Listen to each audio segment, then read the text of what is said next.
Assalamualaikum warahmatullahi wabarakatuh. Halo Bapak dan Ibu dosen beserta rekan-rekan mahasiswa sekalian. Perkenalkan, nama saya Ivan Ikhwanuddin, mahasiswa Universitas Terbuka Prodi Sistem Informasi dengan NIM 052126208. Pada kesempatan kali ini, saya akan mendemonstrasikan tugas praktik pertama pemrograman berbasis web menggunakan software Visual Studio Code. Oke, berdasarkan perintah dan kriteria penilaian pada tugas tadi, yang pertama, fokus utama saya adalah bagaimana struktur halaman dibangun secara semantik, rapi, dan mudah dipahami sesuai dengan kriteria penilaian pertama, yaitu struktur HTML yang semantik, valid, dan lengkap. Oke, di sini saya akan membuka file login HTML yang sudah saya buat. Pada halaman login, saya menggunakan struktur HTML dasar yang lengkap, dimulai dari doctype, HTML, lang ID, head, dan body. Dalam body, elemen disusun dengan tag yang sesuai fungsinya, seperti heading atau H2, input form, tombol, dan pemanggilan file CSS, serta JavaScript di bagian bawah halaman. Saya memastikan setiap elemen memiliki peran yang jelas. Input diberi ID untuk kebutuhan manipulasi DOM oleh JavaScript. Struktur ini saya pertahankan konsisten di seluruh halaman. Selanjutnya saya akan membuka dashboard HTML. Pada halaman dashboard, saya menggunakan elemen navigasi nav dan daftar menu ULI yang menunjukkan penggunaan elemen semantik HTML untuk menu navigasi. Selanjutnya saya akan membuka stok HTML.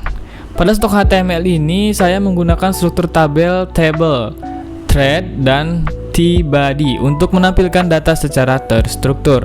Ini menunjukkan bahwa data ditampilkan menggunakan elemen yang memang diperuntukkan untuk data tabular.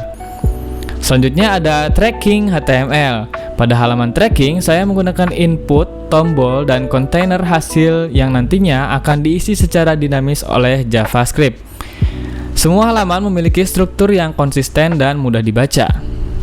Dengan struktur seperti ini, setiap halaman memiliki HTML yang valid, semantik, dan siap dimanipulasi oleh DOM, yang menjadi dasar penting sebelum masuk ke CSS dan JavaScript. Oke, lanjut ke poin yang kedua, yaitu desain CSS. Di sini saya akan membuka folder CSS, lalu buka style CSS. Pada bagian ini, saya menjelaskan implementasi desain CSS sesuai kriteria penilaian kedua. Seluruh tampilan website diatur menggunakan eksternal CSS yang disimpan pada file style CSS di dalam folder CSS. Setiap halaman memanggil file ini melalui tag link di bagian head. Lanjut ke bagian bawah style CSS, saya mengatur tampilan global seperti font, warna latar, jarak antar elemen, serta layout dasar halaman. Kemudian, saya membuat kelas card yang berfungsi sebagai pembungkus konten agar tampilan tidak terlihat flat, melainkan memiliki bayangan atau shadow, border radius, dan padding yang membuat tampilan lebih modern. Saya juga memberikan styling untuk elemen form seperti input dan button agar terlihat lebih rapi dan profesional. Pada tabel stok bahan ajar, saya mengatur warna header tabel, jarak antar sel, dan tampilan gambar cover agar menyerupai halaman dashboard admin. Selanjutnya, saya akan membuka stok HTML dan dashboard HTML untuk menunjukkan kelas card. Di setiap halaman, konten utama saya bungkus dengan div class card, sehingga desain konsisten di seluruh halaman aplikasi.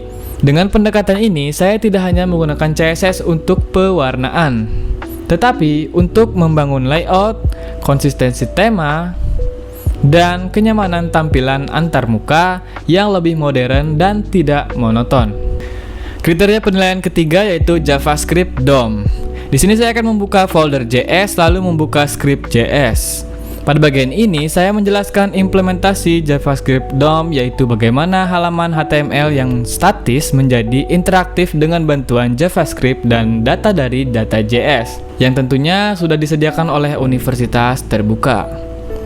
Saya akan membuka login HTML, lalu script JS, dan pada bagian login, saya mengambil nilai input email dan password menggunakan getElementById. Kemudian, saya melakukan pencarian data pengguna pada variabel data pengguna yang berada di file data.js. Artinya, proses login tidak menggunakan hardcode. tetapi membaca data dari file JavaScript eksternal. Jika data cocok, pengguna diarahkan ke dashboard, dan jika tidak, akan muncul alert. Selanjutnya ada fungsi greeting. Pada dashboard, saya membuat fungsi greeting yang membaca waktu lokal menggunakan date, lalu menampilkan ucapan selamat pagi, siang, sore, atau malam ke dalam elemen HTML dengan inner text. Ini menunjukkan manipulasi teks HTML menggunakan DOM. Selanjutnya, pada stok HTML dan fungsi tampilkan stok, saya menggunakan perulangan for each pada data bahan ajar, lalu membuat elemen tr dan td menggunakan JavaScript, kemudian dimasukkan ke tabel dengan append child. Ini menunjukkan manipulasi struktur HTML secara dinamis. Setelah itu, saat pengguna mengisi form tambahkan stok dan menekan tombol, JavaScript akan membaca nilai input, membuat baris baru, dan langsung menambahkannya ke tabel tanpa reload halaman, termasuk riwayat perjalanan yang ditampilkan menggunakan perulangan array. Pada bagian ini terlihat bahwa hampir seluruh isi halaman dihasilkan dan dimanipulasi oleh JavaScript melalui DOM sesuai dengan kriteria interaktivitas yang diminta pada tugas. Kriteria penilaian bagian 4 yaitu validasi form dan alert. Pada bagian ini saya menunjukkan implementasi validasi form dan pemberian feedback saat terjadi kesalahan sesuai dengan kriteria penilaian keempat. Pada fungsi login, sebelum memproses data, saya mengambil nilai email dan password dari input. Jika data yang dimasukkan tidak cocok dengan data pada data pengguna, maka sistem akan menampilkan alert, email atau password yang Anda masukkan salah. Ini memberikan feedback langsung kepada pengguna tanpa perlu reload halaman. Selanjutnya, validasi data tracking. Jika nomor delivery order yang dimasukkan tidak ditemukan pada data tracking, maka sistem menampilkan pesan bahwa data tidak ditemukan. Ini menunjukkan bahwa setiap input dari pengguna selalu divalidasi sebelum diproses. Dengan adanya validasi dan alert di beberapa bagian penting, website ini mampu memberikan feedback interaktif kepada pengguna saat terjadi kesalahan input. Pada bagian ini, saya menjelaskan bagaimana saya menyusun struktur proyek secara modular dan terorganisir sesuai dengan kriteria penilaian kelima, yaitu modularitas file dan struktur file. Proyek ini saya pisahkan ke dalam beberapa folder utama.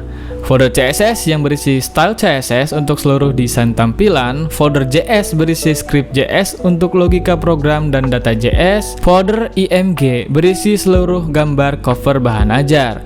File HTML diletakkan terpisah sebagai halaman-halaman aplikasi. Pemisahan berdasarkan tanggung jawab. Saya memisahkan HTML hanya untuk struktur halaman, CSS hanya untuk desain, JavaScript hanya untuk logika dan manipulasi DOM, data disimpan terpisah di data JS. Dengan cara ini, setiap file memiliki peran yang jelas dan tidak tercampur. Selanjutnya, pemanggilan file secara konsisten. Setiap HTML memanggil style CSS. Setiap HTML memanggil CSS style CSS, JS data JS, JS script JS, sehingga semua halaman memiliki desain dan fungsi yang konsisten. Dari tugas ini, saya memahami bahwa inti pembelajaran dari pembuatan website interaktif bukan hanya HTML dan CSS, tetapi bagaimana JavaScript memanipulasi DOM berdasarkan data. Terima kasih, sekian dari saya. Wassalamualaikum warahmatullahi wabarakatuh.